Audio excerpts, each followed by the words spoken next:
Hello everybody, First Month is here. Today with this short video, what I've heard or what I found on YouTube about the knife topic, there was two questions or issue what I found last time, and somebody asked me about that's the first thing, AUS 8 steel, and the second thing is hollow grind.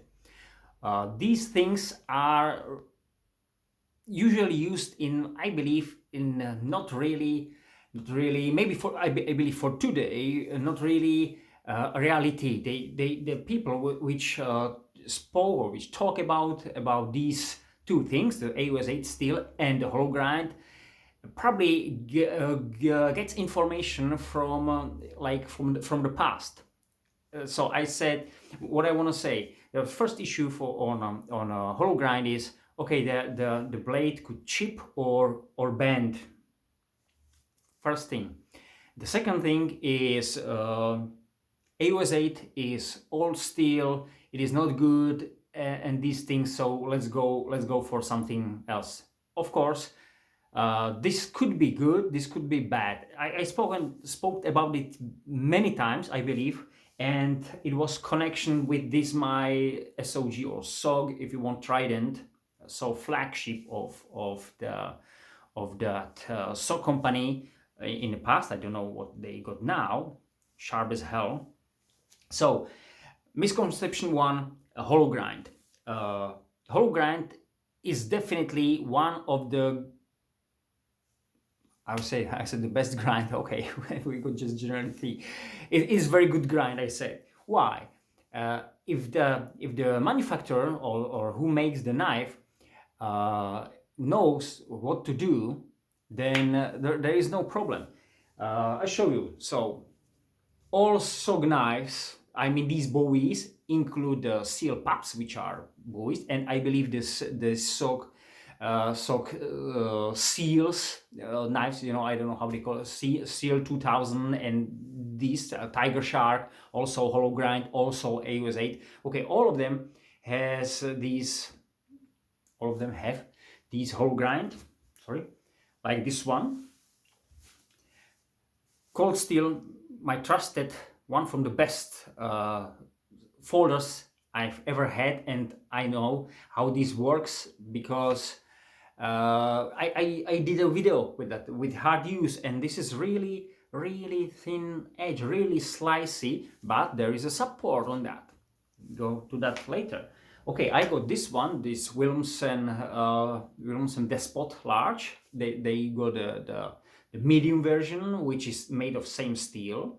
Very good slicer, and this old thing, which is, it travels with me many times because it was kind of cheap, cheapest maybe out of my knives, with hollow grind, also made of HCR MOV, these things.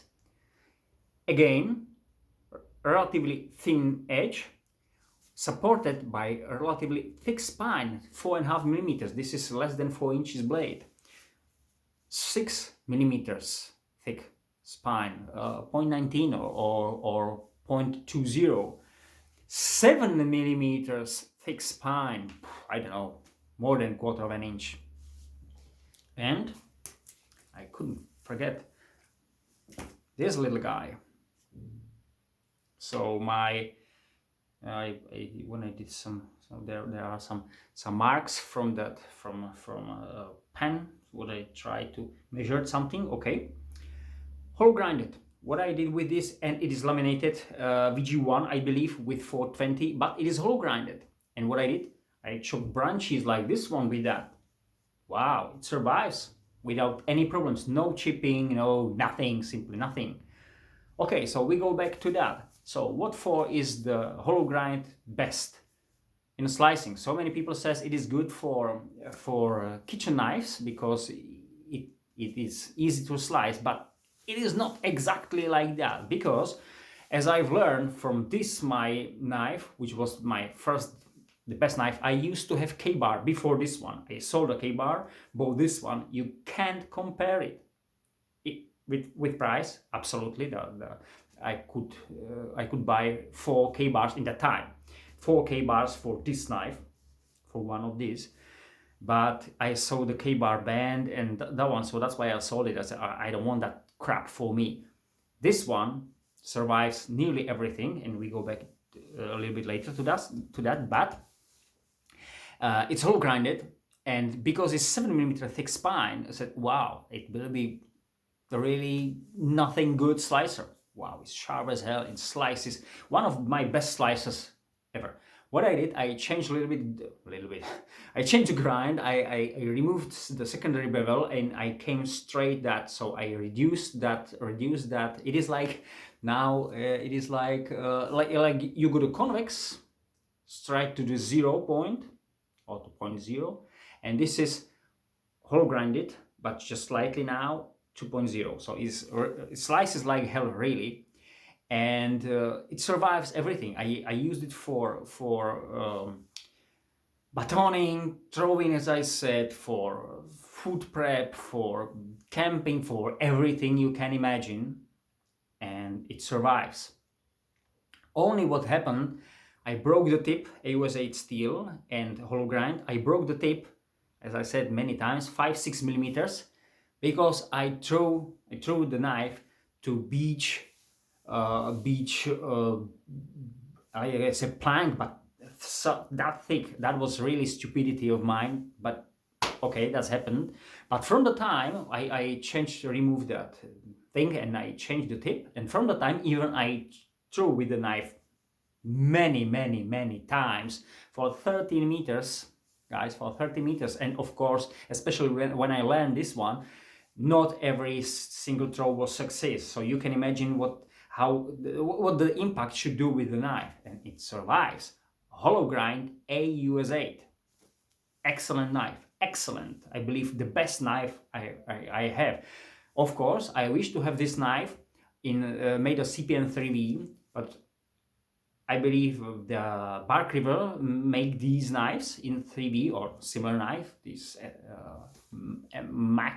Mac SOG, whatever, with their convex, which is fine. But if there will be hollow grind like this one, I have no problem with that. Why? Because the hollow grind helps with this thick spine. So I got thick spine knife, but I want to have kind of slicer, of course. You know, sometimes because it's trade off. I got thick spine, so it survived batoning, but it is not that good slicer. Not on these. That's why the hollow grind is good. So don't be afraid if you know company like, for example, SOC knows how to work with that, how to work with the steel AUS 8 and how to do the hollow grind, because they know it. Many of their knives got it, and many of them survive, as I said. And also, where is that? The Mechanic Hunter cold steel. Excellent. Just have a look. It must be supported with a relatively thick spine. Then it can serve some abusing. I mean, when you baton, of course, you have to think with that, of course. But these are knives. These are not axes, and generally not choppers. These are just, you can baton with that, but relatively small or thin pieces of wood. So that's very important. So don't be afraid of hollow grind, and especially on thick spine is that. So many companies do it. Some of those companies don't do it properly, as I know. Maybe Shred, I don't want to say, but I've seen a couple of broken these blades, and it should be choppers. Don't know what the problem was there. Maybe that was just hardening. I don't know. Just what I saw that one. Before many years, there's many of Spanish in Europe, Spanish company, I believe in Nieto, some of them used these thin and really hollow grinded spine, and I've seen this one bend. The real edge was bent because chopping of that twig, something like that. It was incredible. Yeah, it was crap. It was crap steel and everything. If you choose good knife from proven company, you know what's going on. Don't be afraid of that. It is great slicer, as I said, and it is proven on many knives that it works. So that's okay. I want to say this one. That's why I marked these.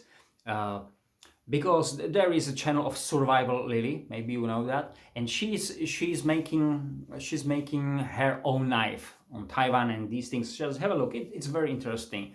What I saw on her, I believe, her last video, where she spoke about the process, how she made the prototype one, and then step 2, 3, and so she showed there, and that's why I'm doing this video, because it kicks me out. It said, yeah, she had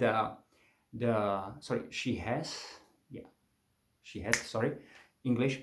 She had the whole grind on the first prototype, and it was bent near the tip, and she said it is because the whole grind. And I typed there something that is not true. It's not problem with whole grind. It's problem of the steel and hardening and these things.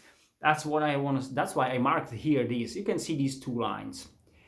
This is it's measured because these 2 knives should be in the same length of blade, but they are really not that much. But this is 7 millimeters. I said this is 6 millimeters roughly.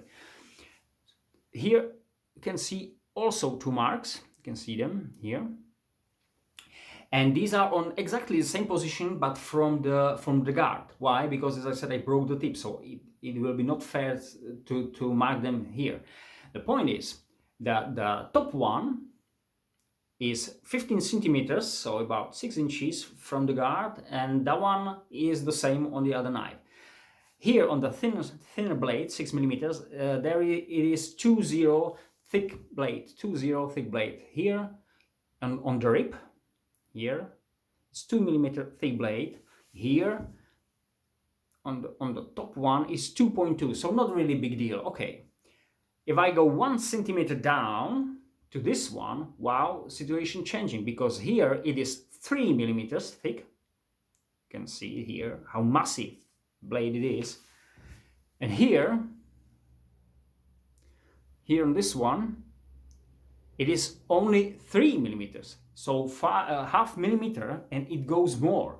What I want to say, even if the knife will be broken because whatever happens somewhere here, then if I'll fix that, let's say if I fix that, then I really couldn't imagine what shall I do to break this part about 3 millimeters with the rib reinforced and tip. Some swords have not these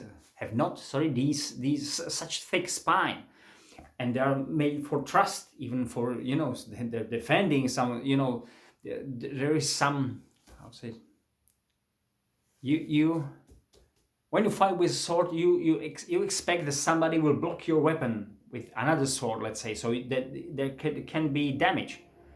You can't really probably expect it here. Even on knife fight, there's not really many blocks knife to knife. That's not really how the knife fight works usually.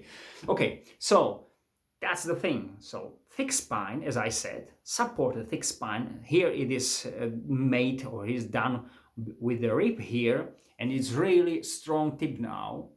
And maybe I will change it here. I will take it off, let's say like that, I'm not sure, just for myself, and reprofile it a little bit, because I want to avoid to break the tip. I throw with the knife sometimes. See on the handle here, for example, not every single throw is success, as I said, but the tip is still there, so it's good.